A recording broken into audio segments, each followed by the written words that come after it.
जैमिनी भारत वाल्मीकि ऋषि सहित लवकुशंकर यज्ञस्थले प्रवेश और यज्ञ दर्शन। काल नेमी दैत्य कुसंहारी बाहुबले गंधमार्दने प्रवेश हेला तत्काले लुचिले औषध हनुगिरी उपाड़िले मस्तके बहन करी अयोध्यारे हेले रात्रे राम पादुका लंघिण जानते भरत क्रोधे बाटुली मारिले तुरीते बाटुली रे मोह जानते हनुमान वीर चेती निज परिचय हेले दुई वीर न कहिबे केहि एहा प्रतिज्ञा करिले ए विषय लवकुश पढ़िबार बेले भ्रतवीर हनुमान मुख कुओ नाई ईशत हसिले जानी न पारिले केही दुहिंकर हर्ष मुख श्रीराम जानिले किंपाई हसुछ दुहे बोली पचारिले भरत बोइले देव एही कथा सत जहा लेखिछंती मुनि केभे नुहे मिछ तदपरे हनुमान गिरी घेनी गला सुषेण औषधि बाटी जहु सुंघाइला निद्रारू उठिला परी उठिले लक्ष्मण देखि महानंदित होइले श्रीराम दूत जणाइला देव शुण दशानन रात्ररू बंचिलेणी से जटिया दुजण शुणिन अति विस्मित होइला रावण बोइला किपरि जति पाइला पराण समस्त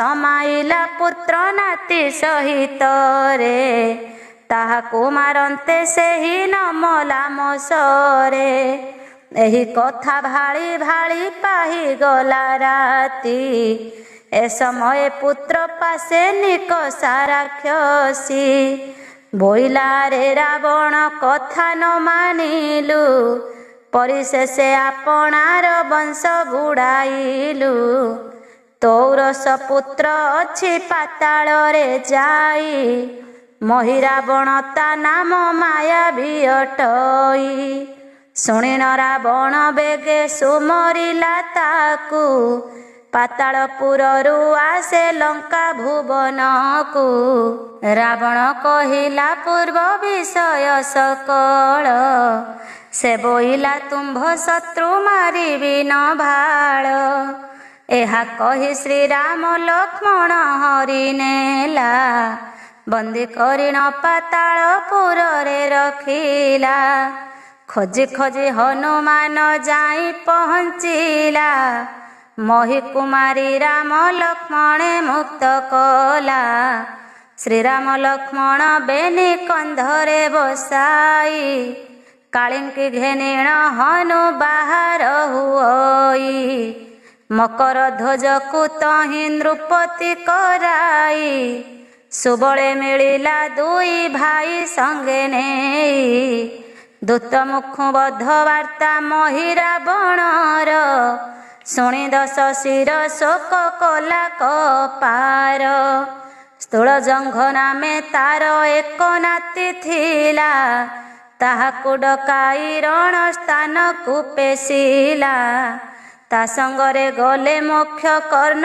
जटासुर महाकर्ण चंद्र केतु आउ सिंहासुर उल्लुकए 6 जन प्रतिज्ञा को करी सैन्य मध्य पशि बहु कपि देले मारी देखि कपि वीर माने घेनिण पथर छेदी पकाइले ही असुरंक शिर स्थल जंघ को श्रीराम मारी अग्नि बाण गुरु शुक्रंक पाशरे पहुँचिला जाई वंशनाशर विषय ताहांकु कहिला पोड़ी पकाई ताहार नेले जे पराण स्थूल जंघबद्ध वार्ता शुणी लंक साई गुरु शुक्रଙ୍କ ମନରେ ଦୟା ଉପୁଜିଲା। ସର୍ବଜୟ ମନ୍ତ୍ର ତାକୁ ଦେଇ ନ କହିଲେ, ଏ ମନ୍ତ୍ର ନିର୍ବିଘ୍ନେ ଲକ୍ଷେ ଆହୁତି କି ଦେଲେ। ଜିଣି ନ ପାରିବେ ରାମ ହେଲେ ନାରାୟଣ, ବିଘ୍ନ ହେଲେ କିଛି ଫଳ ନହିବ ଯେ ଜାଣ। ସେ ମନ୍ତ୍ର ପଢ଼ି ରାବଣ କରୁଥିଲା ହୋମ, ବିଭୀଷଣର ମୁଖରୁ ଶୁଣିଣ ଶ୍ରୀରାମ। ପଠାଇଲେ ହନୁ ଆଦି ବୀରଙ୍କୁ ସେଠାକୁ, ସେ ଯାଇ ଭାଙ୍ଗିଲେ 10 ଶିରର ହୋମକୁ।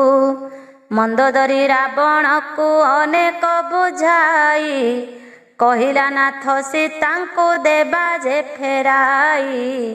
ତହିଁରେ ରାବଣ କେବେ ନହେଲା ସମ୍ମତ, ବୋଇଲା ରାମ ମାଇଲେ ହୋଇ ବିମୁଖତ। ରାଜା ରାଣୀ ସେହି ରାତ୍ରେ ଦେଖିଲେ ସପନ, ଶ୍ରୀରାମ ବାଣେ ରାବଣ ହୋଇଲା ନିଧନ। ପ୍ରଭାତ ହୁଅନ୍ତେ ବହୁ ସୈନ୍ୟ ସଙ୍ଗେ ନେଇ, ଯୁଦ୍ଧକୁ ବାହାର ହେଲା ମହାକ୍ରୋଧ ବହି।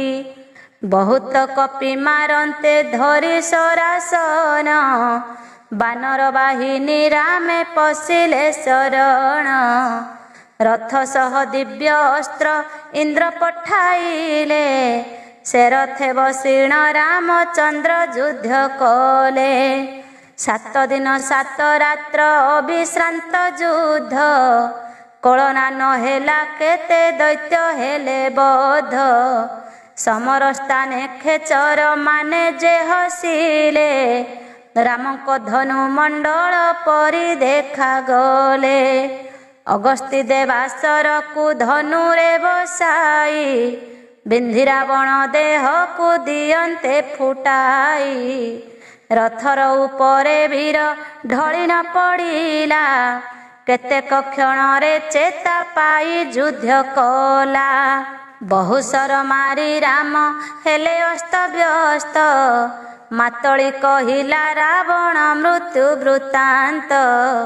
କପଟରେ ହନୁ ମନ୍ଦୋଦରୀ ପାଶେ ଗଲା, ରାବଣ ମୃତ୍ୟୁ ଶରକୁ ଘେନିଣ ଆସିଲା। ସେ ଶରକୁ ଧରି ରାମ କରନ୍ତେ ପ୍ରହାର, ବୁକୁ ଫୁଟିଣ ରାବଣ ପଡ଼ିଲା ସେଠାର। ରଥ ଉପରୁ ସେ କ୍ଷଣି ଭୂମିରେ ପଡ଼ିଲା, ତାହାର ଦେହରେ ଆଉ ପ୍ରାଣ ନ ରହିଲା।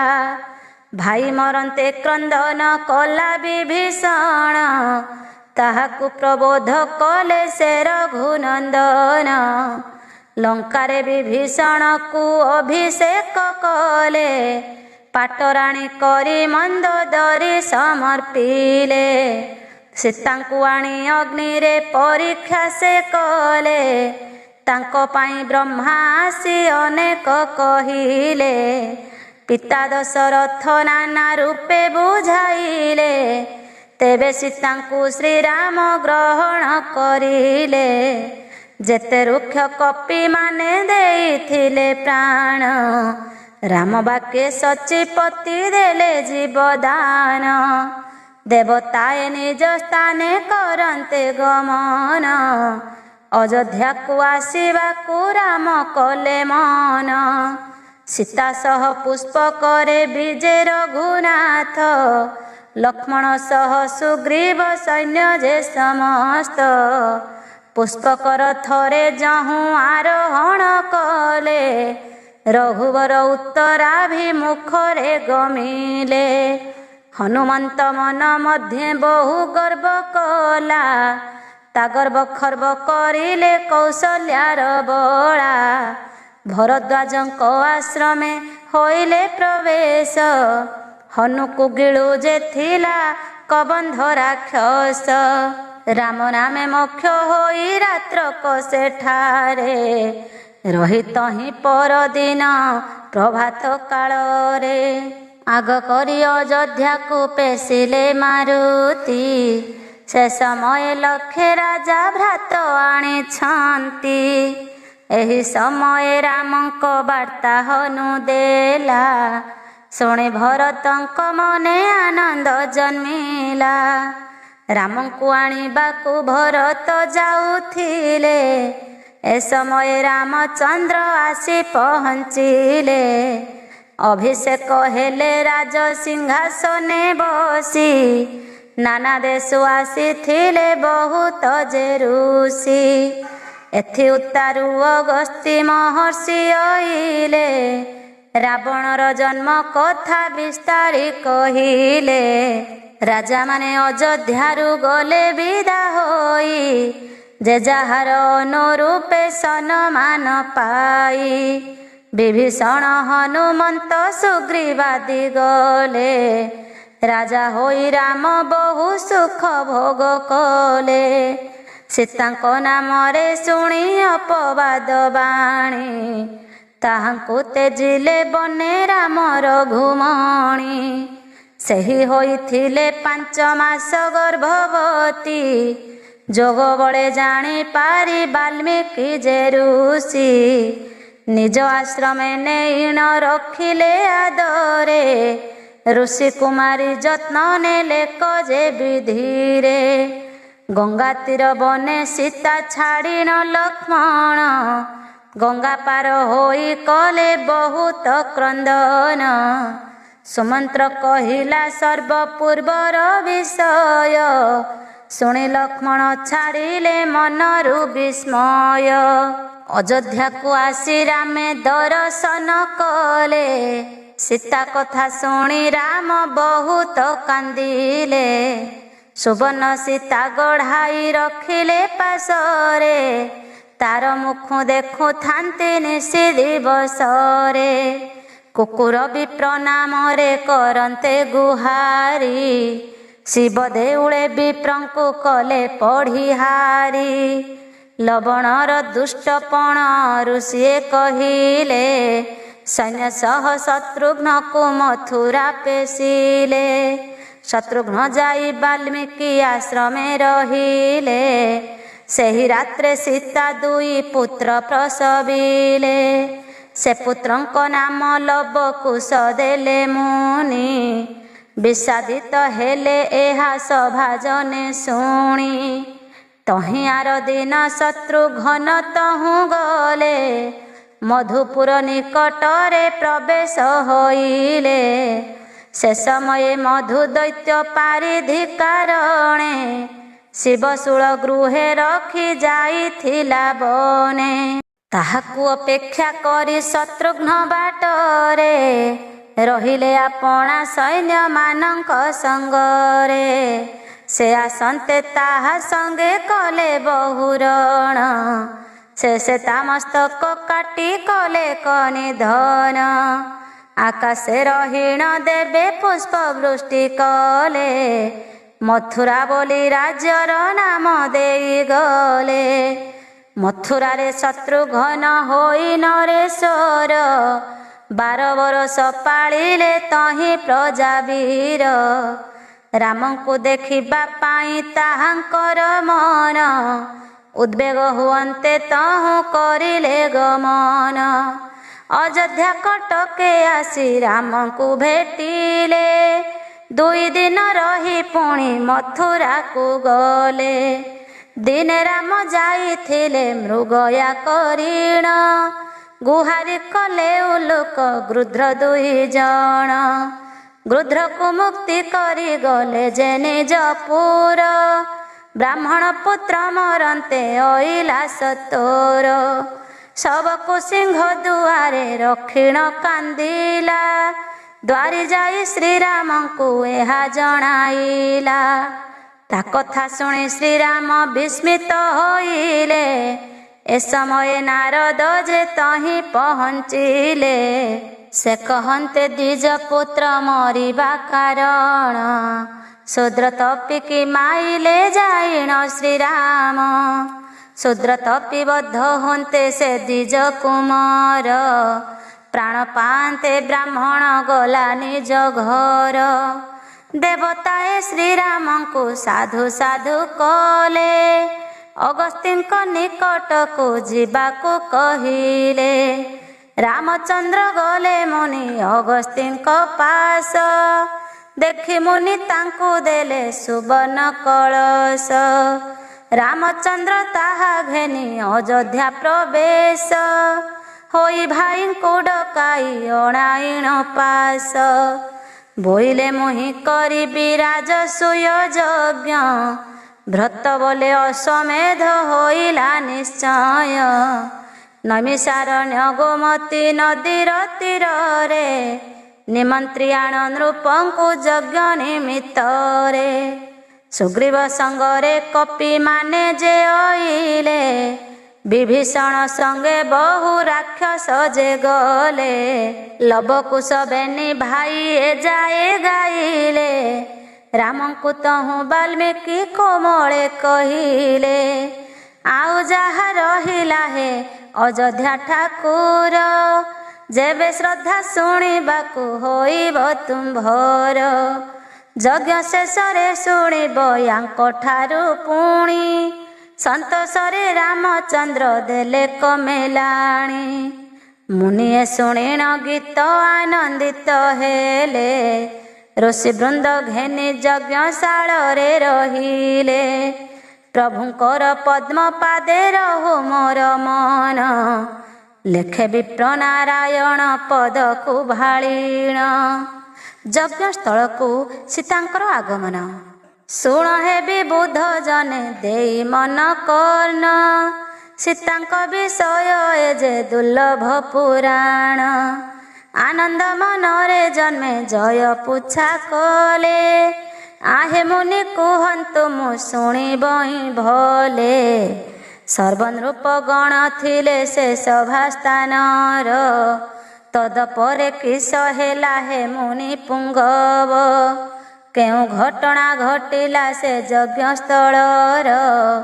ବୁଝାଇ ଦିଅନ୍ତୁ ଦୟା ବହି ମୁନିବର, ଦେଖିଣ ରାଜାଙ୍କ ଇଚ୍ଛା ଆନନ୍ଦରେ ମୁନି। କହୁଛନ୍ତି ନୃପତି ହେ ଶୁଣ ମୋର ବାଣୀ, ସେ ଯଜ୍ଞରେ ରାଜା ପ୍ରଜା ସୈନ୍ୟ ସେନାପତି, ଋଷି ମୁନି ଆଦି ସର୍ବେ ପୁରୀ ରହିଛନ୍ତି। ନଗ୍ର ନର ନାରୀ ଆଦି ପୁରବାସୀ ଜନେ, ରକ୍ଷ ରାକ୍ଷସ ବାନର ରୁକ୍ଷ ରାଜା ମାନେ। ଏ ପୁରାଣ ଗୀତ ଯେହୁ ଶ୍ରଦ୍ଧାରେ ଶୁଣିବ, କୋଟି ପାପ ତାପ ତାର ଦହନ ହୋଇବ। ଆପଣା ଆପଣା ମଧ୍ୟ ହେଲେ କୁହା କୁହି, ଶ୍ରୀରାମଙ୍କ ପୁତ୍ର ପ୍ରାୟ ଦିଶୁଛନ୍ତି ଏହି। ଏ ବିଷୟ ନାନା ତର୍କ ବିତର୍କ ହୋଇଲା, ଅବଶେଷେ ସୀତା ପୁତ୍ର ବୋଲି ସ୍ଥିର ହେଲା। ଡମ୍ବରୁ ଧୃତ ହୋଇଥିବା ଛୁଆ ପ୍ରାୟ, ରାମଚନ୍ଦ୍ରଙ୍କ ସଦୃଶ ସେ କୁମର ଦୋଏ।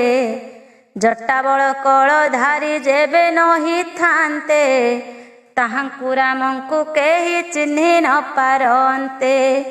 ତହିଁ ଯେତେ ଥିଲେ ପୁର ଦେଶବାସୀ ଜନ, ଏହିପରି ହୁଅନ୍ତି ଯେ କଥୋପକଥନ। ରାମଚନ୍ଦ୍ର ପୁଅ ବୋଲି ବୁଦ୍ଧି ବଳେ ଜାଣି, ତାଙ୍କ ନୟନ ଯୁଗଳୁ ବହିଲା ପାଣି। ଭ୍ରତବୀର ଧାଇଁ ଯାଇ କୁଶକୁ ତୋଳିଲେ, ଦେହରେ ଲଗାଇ ସ୍ନେହେ ମୁଖେ ଚୁମ୍ବ ଦେଲେ। ଲକ୍ଷ୍ମଣ ଯାଇ ଲବକୁ କୋଳରେ ଧରିଣ, ହସ୍ତ ବୁଲାଇଲେ ତାର କୋମଳ ଅଙ୍ଗେଣ। ଭ୍ରାତ କୋଳରୁ ନେଇଣ ସୁଗ୍ରୀବ କୁଶକୁ, କାଖେ କାଖ କରି ଦେଖାଇଲେ ସେ ଯଜ୍ଞକୁ। ଲକ୍ଷ୍ମଣ କୋଳୁ ଲବକୁ ନେଲା ହନୁମାନ, ସୁଗ୍ରୀ କୋଳରୁ କୁଶକୁ ନେଲା ବିଭୀଷଣ। ଏପରି ଦୁଇ ପିଲାଙ୍କୁ ସେନାପତି ମାନେ, କୋଳ କଲେ ସ୍ନେହ ଭରେ ନେଇ ଜଣେ ଜଣେ। ଦୁଇ ପିଲାଙ୍କୁ ଶତ୍ରୁଘ୍ନ ଧରି ଦୁଇ ପାଶେ, ମାତା ମାନଙ୍କ ପାଶକୁ ନେଲେ କହର ସେ।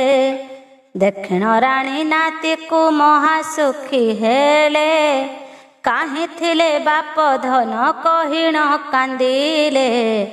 ବୋହୂକୁ ନ ଦେଖି ଦୁଃଖ ବଢ଼ିଲା ଦ୍ୱିଗୁଣ, କହିଲେ କ୍ରୂର ଦଇବ ଏହା କଲା ଜାଣ। ଦୁଇ ପିଲାଙ୍କୁ ରାଣୀଏ ପାଶରେ ରଖିଲେ, ପିନ୍ଧାଇଲେ ବାସଭୂଷା ତାହାଙ୍କ ଅଙ୍ଗରେ। ସୀତାପୁତ୍ରକୁ ବାଲ୍ମୀକି ଆଣିବାର ଶୁଣି, ଦେଖିବା ପାଇଁ ଅଇଲେ ଅନେକ ରମଣୀ। ଲବକୁଶକୁ ଦେଖିଣ ଆନନ୍ଦେ ମଗନ, କହିଲେ ଦେଖିଲୁ ଯାହା ସତୀଙ୍କ ସନ୍ତାନ। ଏହାଙ୍କ ପିତା ନିଶ୍ଚୟ ଅଟନ୍ତି ରାମ, ଭୁବନ ମୋହନ ରୂପ ନିନ୍ଦା କଲେ କାମ। ଏହିପରି ନାରୀମାନେ ହେଲେ କୁହାକୁହି, ତେବେ ଜନକ ରାଜଶ୍ରୀ ଋଷିଙ୍କୁ ଅନାଇ। କହିବା ପାଇଁ ସୀତାଙ୍କ କଥା ଠାରି ଦେଲେ, ଶୁଣି ବଶିଷ୍ଠ ଜାବାଳି ବାମଦେବ ଗଲେ। ରାମଙ୍କର ହସ୍ତ ଧରି କହିଲେ ବୁଝାଇ, ସତୀ ଜାନକୀଙ୍କୁ ଆଣ ଦୂତ ପଠିଆଇ। ସେ ସମୟେ କର ଯୋଡ଼ି କହିଲେ ରାଜାଏ, ମୁନିଏ ଯାହା କହିଲେ ଆଜ୍ଞା କର ରାଏ। ବିଭୀଷଣ ହନୁମନ୍ତ ସୁଗ୍ରୀବ ଆବର, ମଲ୍ଲ ମହାମଲ୍ଲ ଆଉ ଯୂଥପତି ବୀର। ଯଦୁ ବିନୟ କରିଣ ବହୁ ବୁଝାଇଲେ, ସମସ୍ତଙ୍କ ବାକ୍ୟେ ରାମ ସନମତ ହେଲେ। କହିଲେ ଦୂତକୁ ଡାକି ଏହି କ୍ଷଣି ଯିବୁ, ବାଲ୍ମୀକି ମୁନିଙ୍କ ଆଗେ ମୋ କଥା କହିବୁ। ଯେବେ ସୀତା ସତୀ ସାଧ୍ୱୀ ନିଷ୍ପାପୀ ଅଟନ୍ତି, ତେବେ ମହାମୁନିଙ୍କର ନେଇ ଅନୁମତି। ପରିଚୟ ଦେଉ ନିଜ ଚରିତ୍ରର ଆସି, ଏଥିରେ ଯାହା କହିବେ ସେହି ମହାଋଷି। ତାହାଙ୍କର ଅଭିପ୍ରାୟ ବୁଝି କହ ମତେ, ଆସି କହିବୁ ନ ହୁଏ ବିଳମ୍ବ ଯେ ମନ୍ତେ। ଶୁଣି ଶ୍ରୀରାମଙ୍କ ମୁଖୁ ଏମନ୍ତ ବଚନ, ବାଲ୍ମୀକିଙ୍କ ଆଶ୍ରମକୁ ଗଲେ ଦୂତଗଣ। ପ୍ରଜ୍ୱଳିତ ତେଜବନ୍ତ ମୁନିଙ୍କୁ ପ୍ରଣାମ, କରିଣ କହିଲେ ଯାହା କହିଥିଲେ ରାମ। ଦୂତଙ୍କ ମୁଖରୁ ସବୁ ଶୁଣି ମୁନିବର, ମନ କଥା ଜାଣିଣ ଶ୍ରୀରାମଙ୍କ ସତର। ବୋଇଲେ ନାରୀମାନଙ୍କ ପତି ଅଟେ ଗତି, ସଭାରେ ଶପଥ ନିଶ୍ଚୟ କରିବେ ସତୀ। ଶ୍ରୀରାମଙ୍କୁ ଏ କଥା କହିବ ଯାଇ ତୁମ୍ଭେ, ତାହାଙ୍କର କଥା କେଭେ ଅନ୍ୟଥା ନହେ ଯେ। ମୁନିଙ୍କ ମୁଖରୁ ଏହା ଶୁଣି ଦୂତଗଣ, ଆସି ରାମଙ୍କ ପାଶରେ କଲେ ନିବେଦନ। ଶୁଣି ଅଯୋଧ୍ୟା ନୃପତି ଆନନ୍ଦିତ ହେଲେ, ସଭାସ୍ଥିତ ମୁନି ବିପ୍ର ନୃପଙ୍କୁ କହିଲେ। ପରୀକ୍ଷା ଦେଖିବା ପାଇଁ ଯାର ଶ୍ରଦ୍ଧା ହେବ, ଏଠାକୁ ଆଶିଷ ତାଙ୍କ ପ୍ରତିଜ୍ଞା ଦେଖିବ। ଏହି କଥା ଶୁଣିଣ ସକଳେ ରାମଙ୍କର, ଧନ୍ୟବାଦ ଦେଲେ ଶ୍ରୀରାମଙ୍କୁ ସୁଚିତର। ଆବର ବୋଇଲେ ସର୍ବେ ଆନନ୍ଦିତ ଚିତ୍ତେ, ତୁମ୍ଭ ଭିନ୍ନ ଏ କାର୍ଯ୍ୟକେ କରିବ ଜଗତେ। ରାଜାଙ୍କ ମୁଖରୁ ଶୁଣି ଏହା ରଘୁନାଥ, ବୋଇଲେ ଜାନକୀ କାଲି କରିବେ ଶପଥ। ଏହା କହି ସମସ୍ତଙ୍କୁ ଦେଲି କମିଲାଣି, ପରଦିନ ପ୍ରଭାତରୁ ଉଠି ନୃପମଣି। ତିନି ଭାଇଙ୍କୁ ନିଜର ପାଶକୁ ହକାରି, ବୋଇଲେ ଯାଅ ସଙ୍ଗରେ ଘେନି ରକ୍ଷ ହରି। ମୁନିଙ୍କୁ କହିବ ସୀତା ଆସିବେ ସତର, ଶୁଣି ଭରତ ଲକ୍ଷ୍ମଣ ଶତ୍ରୁଘ୍ନ ଆବର। ସୁଗ୍ରୀବ ହନୁ ଆଦିଙ୍କି ନେଲେ ସଙ୍ଗତରେ, ବାଲ୍ମୀକିଙ୍କ ଆଶ୍ରମରେ ପରବେଶ ହେଲେ। ରାମଚନ୍ଦ୍ର ଯଜ୍ଞଶାଳେ ଉପସ୍ଥିତ ହୋଇ, ଦୂତ ପ୍ରେଷି ସମସ୍ତଙ୍କୁ ଆଣିଲେ ଡକାଇ। ବଶିଷ୍ଠ ପୌଲସ୍ତ୍ୟ ବିଶ୍ୱାମିତ୍ର ବାମଦେବ ଜାବାଳି କଶ୍ୟପ ସୁବ୍ରତ ଶକ୍ତ ଗାର୍ଗବ ଭରଦ୍ୱାଜ ଗୌତମ ନାରଦ ପର୍ବତ ଏମାନଙ୍କୁ ଆଦି କରି ବହୁତ ପବନ୍ତ ଆସି ପ୍ରବେଶ ହୋଇଲେ ସେ ସଭା ମଧ୍ୟରେ। ଆବର ଯେତେକ ଥିଲେ ରାକ୍ଷସ ବାନରେ ବ୍ରାହ୍ମଣ କ୍ଷତ୍ରିୟ ବୈଶ୍ୟ ଶୂଦ୍ର ଚାରି ବର୍ଣ୍ଣ ଦେଖିବା ପାଇଁ ଶପଥ ଓଇଲେ ବହନ। ମୁନିଙ୍କି ଅପେକ୍ଷା କରି ଅଛନ୍ତି ସକଳେ ପାଷାଣ ପ୍ରତିମା ପ୍ରାୟ ରହିଲେ ନିଶ୍ଚଳେ। ତେଣେ ବାଲ୍ମୀକି ମୁନି ସୀତାଙ୍କୁ ଯେ ବୁଝାଇ ଆଣିଲା ବେଳେ ଭରତ ବିନୟରେ କହି ତ୍ରୈଲୋକ୍ୟ ଈଶ୍ୱରୀ ତୁମ୍ଭେ ରାମଙ୍କ ଘରଣୀ ରହୁବରେ ବିଜେ କର ଘେନ ମୋ ମାଗୁଣି। ବୋଇଲେ ଜାନକୀ ରଥେ କାର୍ଯ୍ୟ ନାହିଁ କିଛି ଯେତେବେଳେ ଯାଏ ସ୍ୱାମୀ ପାଦ ନ ଦେଖିଛି। ଆବର ପ୍ରଜାଗଣଙ୍କୁ ବିଶ୍ୱାସ ହୋଇଲେ ଏ ମହାକଷଣୁ ମୁହିଁ ତରିବି ଯେ ଭଲେ। ସେତେବେଳେ ବସି ପାରେ ମୁହିଁ ରହୁବରେ ଏବେ କିମ୍ପାଇଁ ବସିବି ଯିବି ମୁଁ ପାଦରେ। ପାଦେ 14 ବରଷ ବୁଲିଲି ହେବନେ ସେ ସମୟ କିଛି ଦୁଃଖ ନଥିଲା ମୋ ମନେ।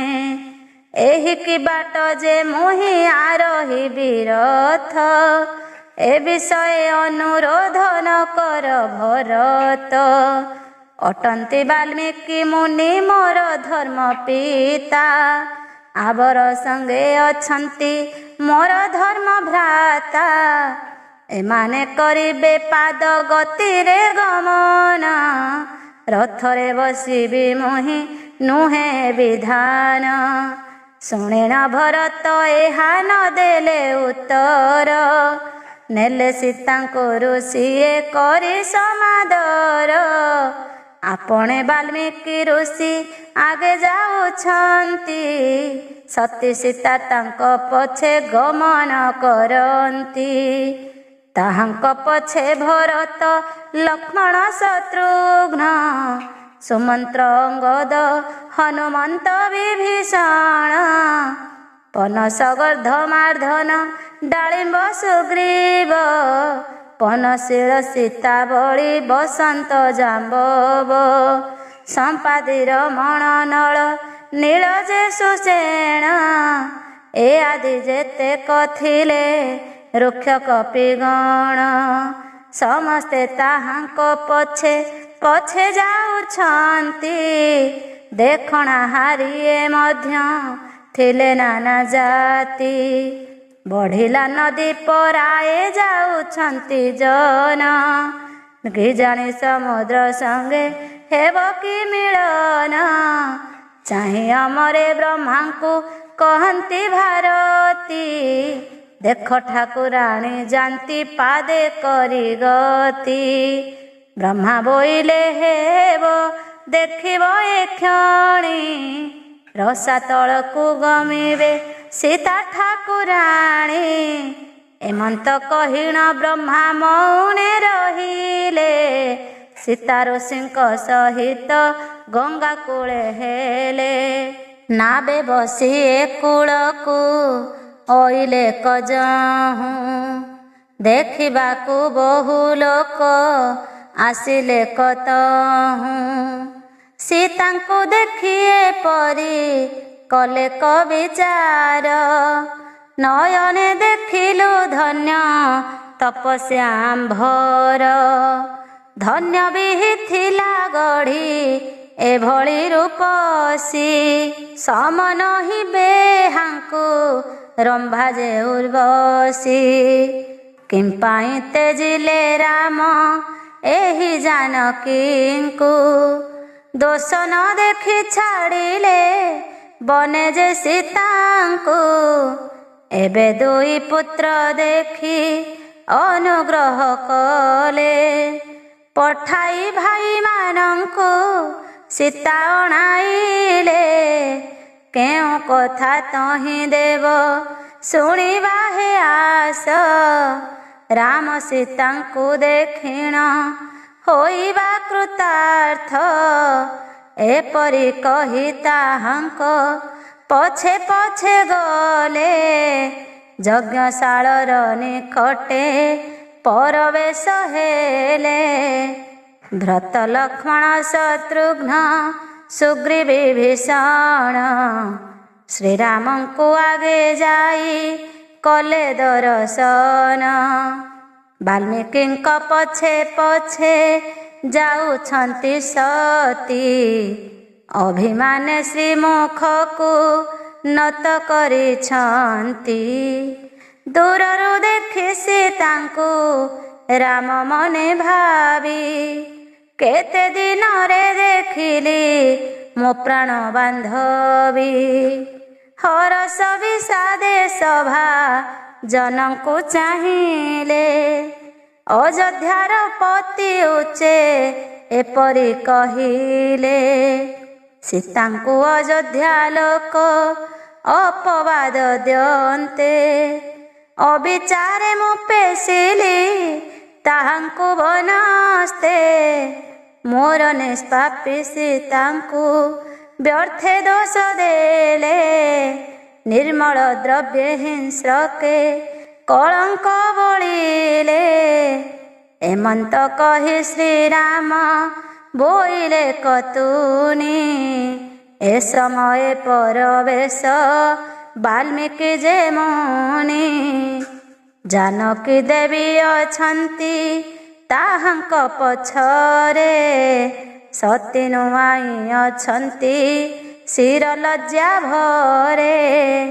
କର ଯୋଡ଼ି କରୁଛନ୍ତି ଶ୍ରୀରାମଙ୍କୁ ଧ୍ୟାନ।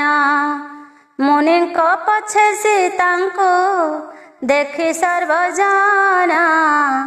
ଅତ୍ୟନ୍ତ ଆନନ୍ଦ ହୋଇ କଲେ ଧନ୍ୟ ଧନ୍ୟ। ଲୋତକରେ ପୂର୍ଣ୍ଣ ହେଲା ସବୁଙ୍କ ନୟନ। ମହାକୋଳାହଳ ଧ୍ୱନି ଉଠିଲା ସେଠାରେ। କେହି ସୀତା ଦେବୀଙ୍କର ଗୁଣ କୁସୁମରେ। କେହି କେହି ରାମଙ୍କର ଗୁଣ ସୁମରନ୍ତି। ଉଭୟଙ୍କ ଗୁଣ କେହି କୀର୍ତ୍ତନ କରନ୍ତି। ଜାନକୀ ରାମଙ୍କ ପାଦେ ପଡ଼ି ଯୋଡ଼ି କର। ଉଭା ହୋଇ ବେନି ନେତ୍ରୁ ବୁହାଇଲେ ନୀର। ଦେଖିଣ ରାମ ଏପରି ବିଷାଦ ହୋଇଲେ। ବେନି ନେତ୍ରୁ ଅଶ୍ରୁ ଜଳ ଅବାରିତ ଗଳେ। ଲବକୁଶ ଦୁଇ ଭାଇ ହୋଇଛନ୍ତି ଉଭା। ଏହା ଯେ କିସ ହେଉଛି ନ ଜାଣନ୍ତି ତାହା। ସୀତା ପାଶେ ସମୟେ ରହି ମୁନିବର।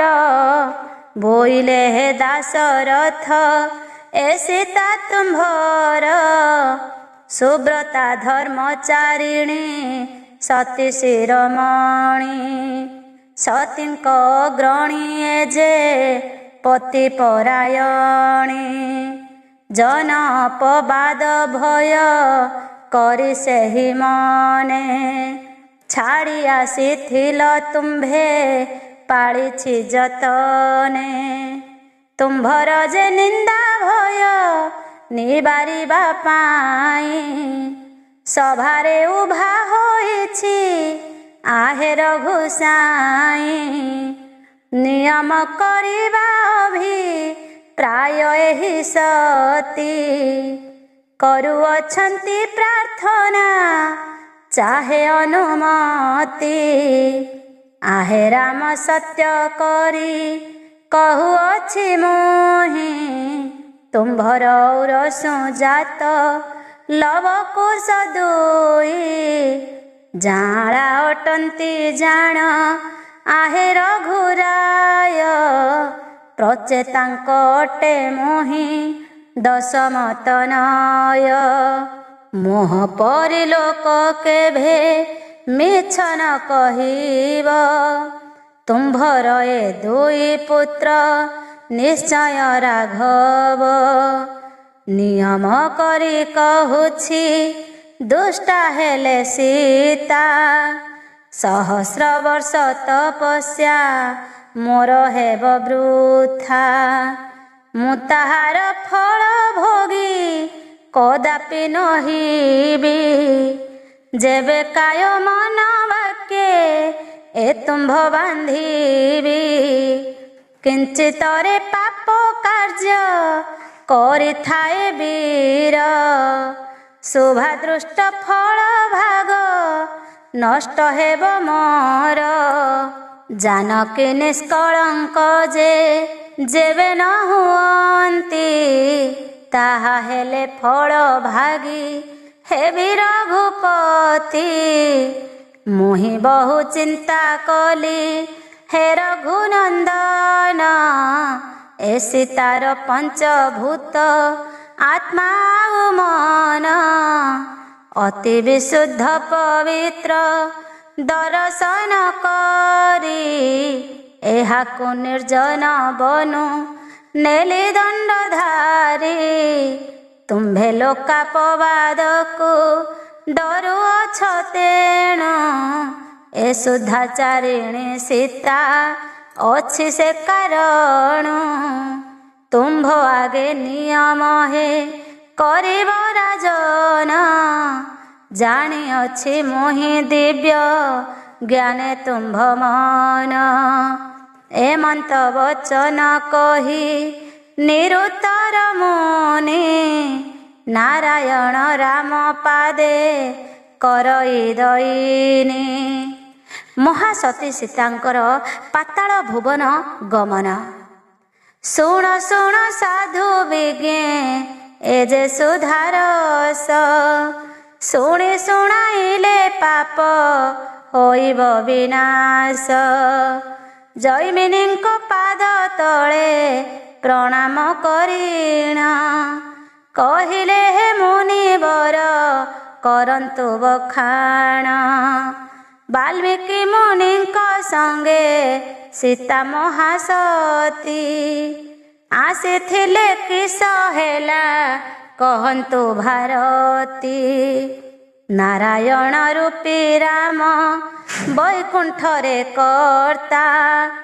କମଳା ରୂପୀ ସୀତାଙ୍କ ହୋଇଥିଲେ ଭର୍ତ୍ତା। କୁହ ତାହାଙ୍କ ବିଷୟ ଆହେ ମୁନିବର।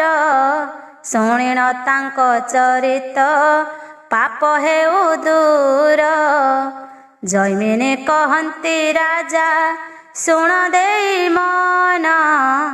ଅତ୍ୟନ୍ତ ପବିତ୍ର ଅଟେ ସତୀଙ୍କ ଆଖ୍ୟାନ। ଏହିପରି କଥା ଶୁଣି ପ୍ରଭୁ ରଘୁମଣି। ଅତ୍ୟନ୍ତ ଦୁଃଖିତା ଦେଖି ଜନକ ଦୁଲଣୀ। ବୋଇଲେ ସେ କର ଯୋଡ଼ି ମୁନି ମହାଶୟ। ଆପଣ ଯାହା କହିଲେ ଏକଥା ନିଶ୍ଚୟ। କରୁନାହିଁ ଅବିଶ୍ୱାସ ତୁମ୍ଭ ବାକ୍ୟ ମୁହିଁ। ପୂର୍ବେ ଦେବଙ୍କ ସମ୍ମୁଖେ ଏହି ବୈଦେହୀ। ପରୀକ୍ଷା ଦେଇ ଶପଥ କରିଥିଲେ ବୋଲି। ଏହାଙ୍କୁ ଆଣି ମୁଁ ଗୃହ ମଧ୍ୟରେ ରଖିଲି। ଲଙ୍କା ନିବାସୀଏ ତାହା ଦେଖି ପ୍ରତ୍ୟେକ ଗଲେ। ସେହି କଥା ଅଯୋଧ୍ୟାର ଲୋକେ ନ ଜାଣିଲେ। କାଳେ ମୋତେ ଏତେ ଦୁଃଖ ଦେଲେ ଦୁଷ୍ଟମାନେ। ତାଙ୍କ ବୋଲେ ପତ୍ନୀକୁ ମୁଁ ଛାଡ଼ିଥିଲି ବନେ। ପୁଣି ସେ ତହିଁରେ ଗର୍ଭ ବାସ ହୋଇଥିଲେ। ଏକଥା କେଡ଼େ ଦାରୁଣ ବିଚାରିବ ଭଲେ।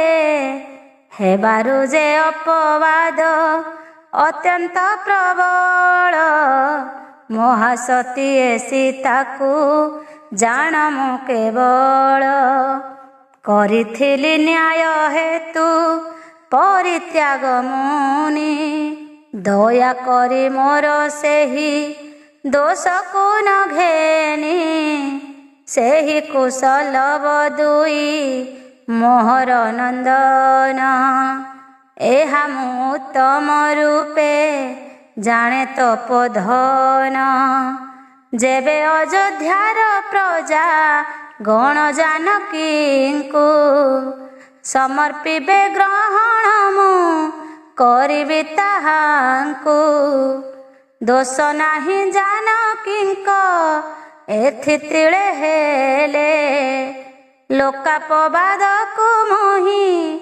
ଡରୁଅଛି ହେଳେ ଛାଡ଼ିଥିଲି ସୀତାଙ୍କୁ ମୁଁ ନଥିଲି ଯେ ସ୍ଥିର ସବୁବେଳେ ସୀତା ପାଶେ ଥିଲା ମନ ମୋର ପରୀକ୍ଷା ଦେଲେ ତ୍ରିପୁରେ ଘୋଷିବେ ସୁଯଶ ଆବର ଦେଖିବେ ଛନ୍ତି ଯେତେ ନରେଶ ସମସ୍ତ ଅଯୋଧ୍ୟାନର ନାରୀ ଯେ ଦେଖିବେ ଆଉ ବେଳେ ମନ୍ଦ ବୋଲି କହି ନ ପାରିବେ ଶ୍ରୀରାମ ମୁଖରୁ ଏହା ଶୁଣି ନର ନାରୀ ବିଚାରିଲେ ନିଶ୍ଚୟ ଜନକ କୁମାରୀ ପରୀକ୍ଷା ଦେବେ ଯାହାକି କେହି ଦେଇନାହିଁ ଅପୂର୍ବ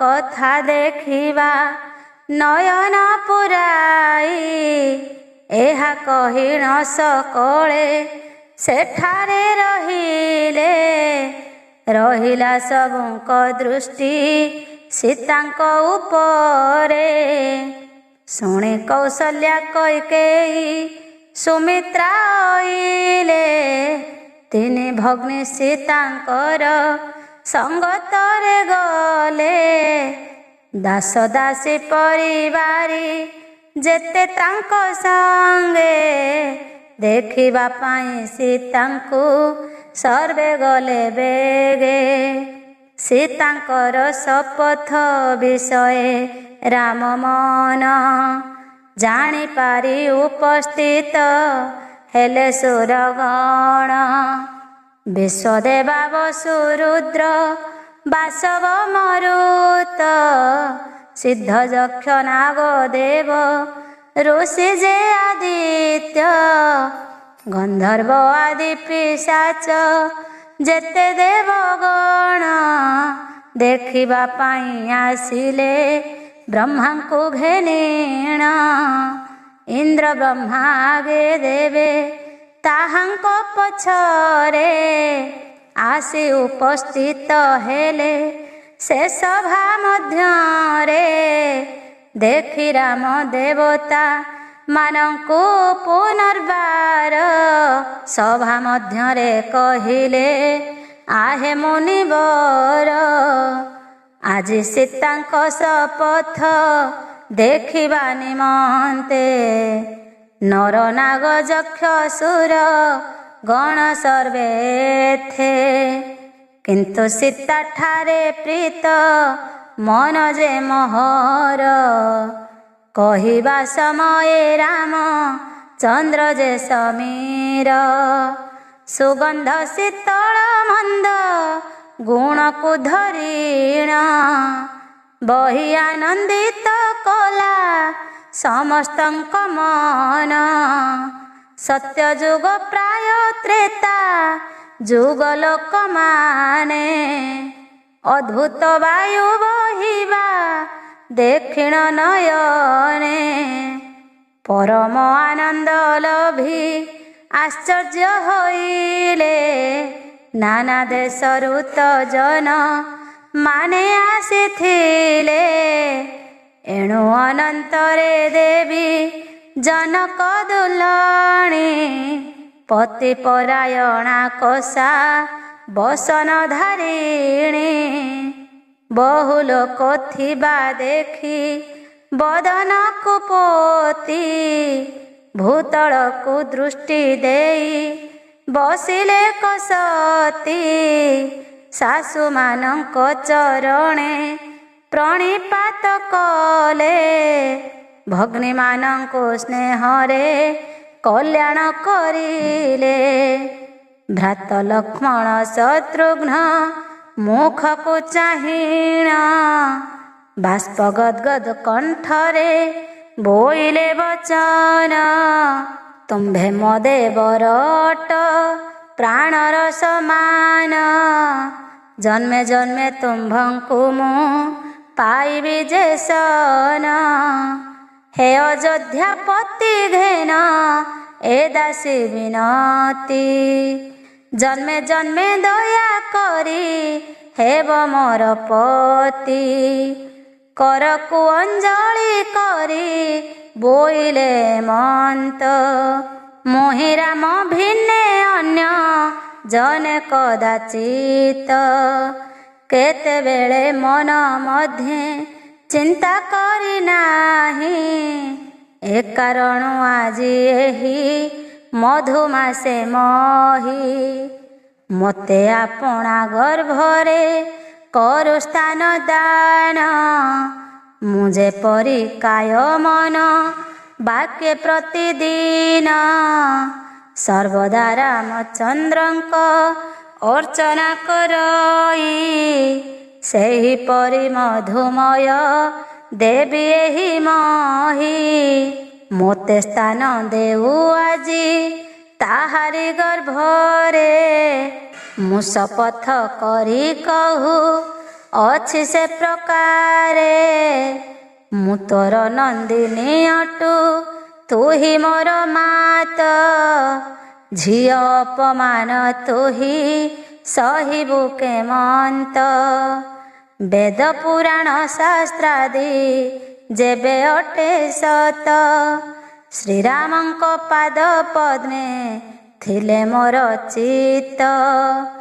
ମୋ ବାକ୍ୟରେ ପୃଥ୍ୱୀ ଦେବୀ ହେଉ ଫାଳ ବେଣୀ ତହିଁ ମଧ୍ୟ ସ୍ଥାନ ମୋତେ ଦିଅ ମା ଜନନୀ ଶ୍ରୀରାମଙ୍କ ଶ୍ରୀମୁଖକୁ ଚାହିଁ ବହି ଦେହି ବୋଇଲେ ମୋର ବିନତି ଘେନ ପ୍ରାଣ ସାଇ ମୋ ପରି ଅଭାଗୀ ନାରୀ ନ ହେଉ ପ୍ରାପତ ଜନ୍ମେ ଜନ୍ମେ ତବ ଦାସୀ କର ପ୍ରାଣନାଥ ଏହା କହି ପୂର୍ବ ବୈଷ୍ଣବୀ ରୂପ ଧ୍ୟାଇ ହସ୍ତ ଯୋଡ଼ିଣ କହିଲେ ସୀତା ଦେବୀ ତହିଁ ଶ୍ରୀରାମଙ୍କ ବ୍ୟତିରେକେ ଅନ୍ୟ ପୁରୁଷକୁ ମନ ମଧ୍ୟ ସ୍ଥାନ ଦେଇ ନାହିଁ ମୁଁ କାହାକୁ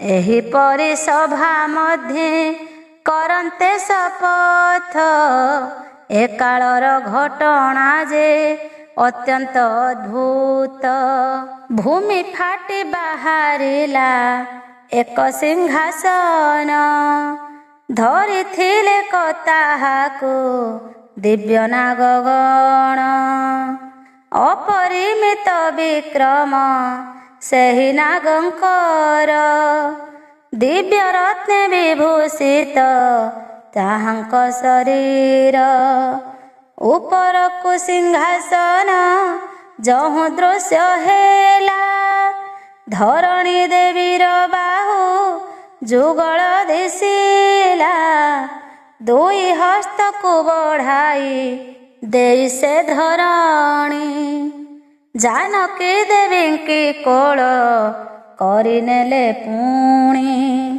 କୁଶଳ ପଚାରି ଅତି ଆଦର କରିଣ ସିଂହାସନେ ବସାଇଣ ହେଲେ ଅନ୍ତର୍ଧ୍ୟାନ ଆକାଶରେ ଥାଇ ଦେବେ ପୁଷ୍ପ ବୃଷ୍ଟି କଲେ ଧନ୍ୟ ଧନ୍ୟ ସୀତା ବୋଲି ସେମାନେ କହିଲେ ପାତାଳେ ସୀତାଙ୍କୁ ଦେଖି ଅନ୍ତରିକ୍ଷବାସୀ ସାଧୁ ସାଧୁ କହି कही हेले अतिशय खुशी।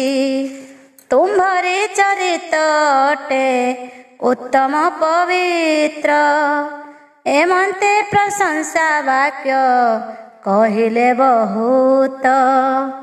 जेते अंतरिक्षवासी स्थावर जंगम आवर हे महाबल धनुज नंदन।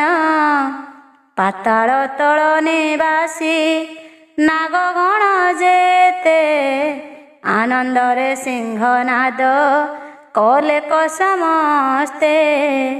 लोचन को बुझी सेही स्थान रे रहिले केही केही श्रीरामंकु निरेखी चाहिले। केही बा मोहे करंती सीतांकु दर्शन समान भाव रहिछि समस्तंक मन। से काले जगत जन मोह होइथिले ए सबु कथा को स्वप्न प्राय मन कले। देखणा हारी जेते थिले सेहि स्थाने आवर नाना देशर नरपति माने। समस्ते चाहि अछंती लय को लगाई जेपरि शपथ हेला न जानिले केही। केवल एही घटना देखि विचारिले सीता की विमाने बसी बोली बाहरिले। सिंहासन भूगर्भकु चाली गला जहाँ की हेला बोली डाक देले तहूँ। विस्मय सागरे सर्वे होइले मगन काहार मुख बाहार नहिला वचन। एहा देखि रघुनाथ मूर्छित होइले सुग्रीवी भीषण जाई ताहांकु धइले। केते क्षणे चेता पाई मुखे वस्त्र देई रोदन कले जानकी गुणमान कही।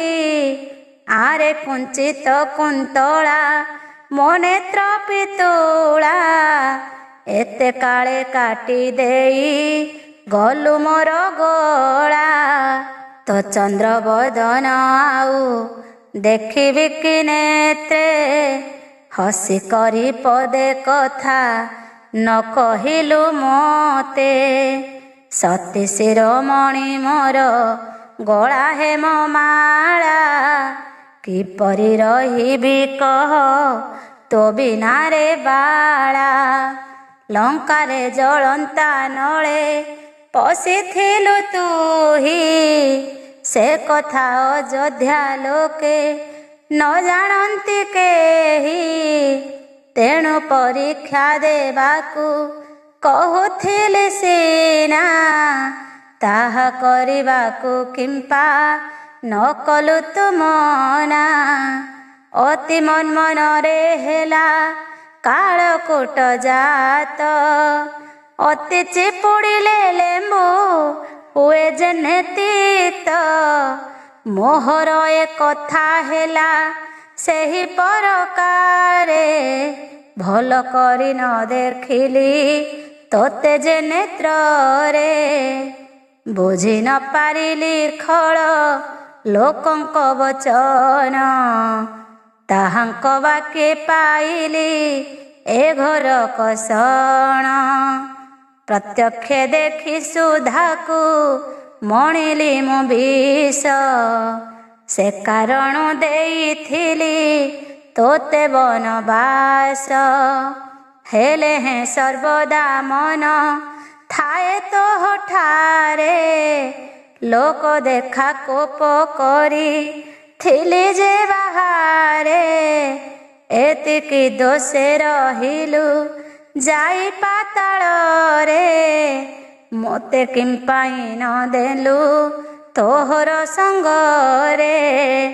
ଭାଇମାନଙ୍କର ବୋଲ ନ କଲେ ଯେ ମୋହି, ସେ କାରଣ ତୋର ସଙ୍ଗ ଛଡ଼ାଇଲା ବିହି। ତୋର ପାଇଁ ସିନ୍ଧୁ ଜଳେ ବନ୍ଧାଇଲି ବନ୍ଧ, ସବଂଶେ ବଦ୍ଧ କରିଲି ଦୁଷ୍ଟ ଦଶ କନ୍ଧ। ଆବର ଯେ କେତେ କଷ୍ଟ ପାଇଛି ଏ ଦେହେ, ସେ କଥା କି ତୁ ନ ଜାଣୁ କି କହିବି ପ୍ରିୟେ। ଅନଳ ସାକ୍ଷାତେ ସଖୀ କରାଇଛୁ ସତ୍ୟ, ମୋହ ବିନା ତୁମ୍ଭେ ଆଉ ବିଭା ନହିବ ତ। ରହିଅଛି ସେହି ସତ୍ୟ ପାଳି ଆଜି ଯାଏ, ମୋତେ ଛାଡ଼ି ଏକା ତୁହି ଚାଲିଗଲୁ ପ୍ରିୟେ। ରୋଦନ କରନ୍ତି ଦେଖ ତୋର ଦୁଇ ପୁତ୍ର, ତାଙ୍କଠାରେ ତୋର ସ୍ନେହ ନୋହିଲା କିଞ୍ଚିତ। ଏଡ଼େ ଅସ୍ନେହୀ ହୋଇଲୁ ଆଗ ବହି ଦେହି, ଏମନ୍ତ କହି କାନ୍ଦନ୍ତି ରଘୁକୁଳ ସାଇ। ଭ୍ରତ ଲକ୍ଷ୍ମଣ ଶତ୍ରୁଘ୍ନ ଏମାନେ କାନ୍ଦିଲେ, ସଭାସ୍ଥ ରାଜାଏ ମୁଖ ଶୁଖାଇ ବସିଲେ। ସୁଗ୍ରୀବ ଅଙ୍ଗଦ ହନୁ ଆଉ ବିଭୀଷଣ, ଆବର ଥିଲେ ରାକ୍ଷସ ରୁକ୍ଷ କପିଗଣ। ସମସ୍ତଙ୍କ ନୟନରୁ ବହିଲା କନୀର, ସୀତା ତିନି ଭଗ୍ନୀ ଆଉ ମାତା ମାନଙ୍କର। ରୋଦନ ଧ୍ୱନିରେ ଯଜ୍ଞ ସ୍ଥଳ କମ୍ପିଗଲା, ଚାହୁଁ ଚାହୁଁ ସଂସାରର ଶିରିଲୋପ ହେଲା। ପାତାଳପୁରକୁ ଯାନ୍ତେ ଜନକ କୁମାରୀ, ଅତିଶୟ କୋପ ଭରେ ପ୍ରଭୁ ଚାପ ଧାରି। ଭୂମି ତିନ୍ତାଇ କହିଲେ ଗଦଗଦ ସ୍ୱରରେ, ହାୟରେ ଦଇବ ଏହା ଥିଲା ତ ମନରେ। ସାକ୍ଷାତରେ ଲକ୍ଷ୍ମୀ ତୁଲ୍ୟ ସୀତା ରୂପବତୀ, ମୋ ସମ୍ମୁଖେ ଅନ୍ତର ହୋଇଲା ମୋର ସତୀ। ରାବଣ ମୋ ସାକ୍ଷାତେ ହରି ନେଇଥିଲା, ଏ ପୃଥିବୀ ମୋହର ସାକ୍ଷାତେ ହରି ନେଲା। ମୋର ଦେଖୁ ଦେଖୁ ବଳେ କଲା କହରଣ, ନିଶ୍ଚୟ ତାହାକୁ ବାଣେ କରିବି ବିଦୀର୍ଣ୍ଣ। ଏହା ଭାବି କ୍ରୋଧ ଭରେ ହଇଣ ଧୀର, ବୋଇଲେ ଗୋ ପୃଥ୍ୱୀ ଦେବୀ ମୋର ବୋଲ କର। ସୀତାଙ୍କୁ ମୋ ପାଶେ ଆଣି ଦିଅ ତୁରିତେ, ନଦେଲେ ତାହାର ଫଳ ପାଇବୁ ସାକ୍ଷାତେ। ପୂର୍ବରେ ଜନକ ଋଷି ଲଙ୍ଗଳରେ ଚକ୍ଷି, ତୋର ଗର୍ଭ ପାଇଥିଲେ ସୀତା ଶୁଭ୍ର କେଶୀ। ତୁମ୍ଭେ ମୋର ଶାଶୁ ବୋଲି ନ କର ଗୋରସ, ସୀତାଙ୍କୁ ନ ଦେଲେ ଯିବ ନିଶ୍ଚୟ ତୁମ୍ଭେ ନାଶ। ସୀତାଙ୍କୁ ଦିଅ ଅଥବା ଗର୍ତ୍ତ ଦାନବର, ସୀତାଙ୍କୁ ଘେନି ରହିବି ମୋହି ପାତାଳର। ଅଥବା ସୀତା ସହିତେ ସ୍ୱର୍ଗରେ ରହିବି, ବେଗେ ସୀତା ଆଣି ଦିଅ ଆଗ ପୃଥ୍ୱୀ ଦେବୀ। ସୀତା ନ ଦେଖି ମୋ ମନ ହେଉଛି ବ୍ୟଥିତ, ହେବ ନାଶ ଯେବେ ତୁମ୍ଭେ ନ ଦେବ ମୋତେ ତ। ପର୍ବତ ବନ ସହିତ ତୁମ୍ଭ ଆୟତନ, ଉପାଡ଼ି କରିବି ମହା ଜଳେ ନିମଗନ।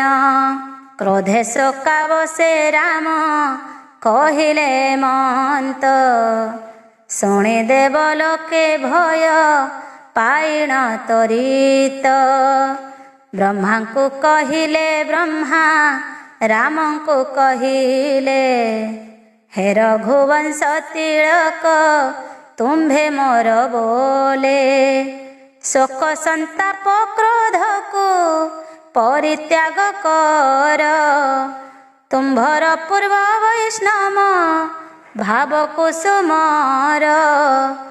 आहे ମହାବାହୁ ମୋହି ଏ ସଭା ଅଗ୍ରତେ, ଗୁପତ କଥା ପ୍ରଘଟ କରିବି କେମନ୍ତେ।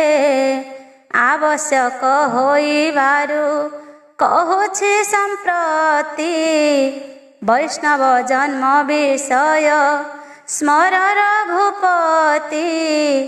ତବ ଚିର ପରାୟଣା ସୁଧା ସାଧି ସୀତା, ତୁମ୍ଭ ତପ ବଳେ ସେହି ଜନକ ଦୁହିତା। ନାଗପୁରକୁ ଗଲେଣି ପୁଣି ସୁରପୁରେ, ସହବାସ କରିବେ ସେ ତୁମ୍ଭ ସଙ୍ଗତରେ। ଏ ସଭା ମଧ୍ୟେ ତୁମ୍ଭଙ୍କୁ आहे ରଘୁସାଇ, ଆଉ ଯାହା କହୁଅଛି ଶୁଣ ମନ ଦେଇ। କାବ୍ୟ ମଧ୍ୟରେ ଉତ୍ତମ ଏହି ମହାକାବ୍ୟ, ଶେଷ ପର୍ଯ୍ୟନ୍ତ ଶ୍ରବଣ କର ହେ ରାଘବ। ସକଳ ଜାଣିପାରିବ କହିଲି ହେ ବୀର, ଜନ୍ମଠାରୁ ସୁଖ ଦୁଃଖ ଭୋଗ ଯେ ତୁମ୍ଭର। ଭବିଷ୍ୟତେ ହେବ ଯାହା ମୋ କଥା ଅଛଇ, ତୁମ୍ଭ ଭିନ୍ନ ଏ କାବ୍ୟରେ ଯଶ ଭାଗୀ କେହି। ହୋଇ ନ ପାରିବ ବୋଲି କରିଣ ଶ୍ରବଣ, ଏ ଆଦି ବାକ୍ୟ ପ୍ରତିଷ୍ଠା କର ରଘୁରାଣ। ଆମ୍ଭ ସଙ୍ଗେ ପୂର୍ବ ଭାଗ ଶୁଣିଅଛ ପୁଣି, ଉତ୍ତର ଭାଗ ଶ୍ରବଣ କର ରଘୁମଣି। ଭବିଷ୍ୟତ କଥା ସବୁ ଚାହିଁରେ ଅଛଇ, ତୁମ୍ଭ ତୁଲ୍ୟ ରାଜ ଋଷି ଛଡ଼ା ଆଉ କେହି। ଶୁଣିବାକୁ ଯୋଗ୍ୟ ନୁହେଁ ତାର ଶେଷ ଭାଗ, ମନୋଯୋଗ କରି ତାହା ଶୁଣ ମହାଭାଗ। ତ୍ରିଭୁବନେଶ୍ୱର ବ୍ରହ୍ମା ଏକଥା କହିଲେ, ସକଳ ଦେବଙ୍କୁ ଘେନି ସୋଭୁବନେ ଗଲେ। ବ୍ରହ୍ମଲୋକ ନିବାସୀ ଯେ ମହାଋଷି ଗଣ, ବ୍ରହ୍ମାଙ୍କର ବାକ୍ୟ ସେହି କରିଣ ଶ୍ରବଣ। ରାମାୟଣ ଶେଷ ଭାଗ ଶୁଣିବା ନିମନ୍ତେ, ରହିଲେ ସେ ସେହି ସ୍ଥାନେ ଶୁଣ ଏଥୁ ଅନ୍ତେ।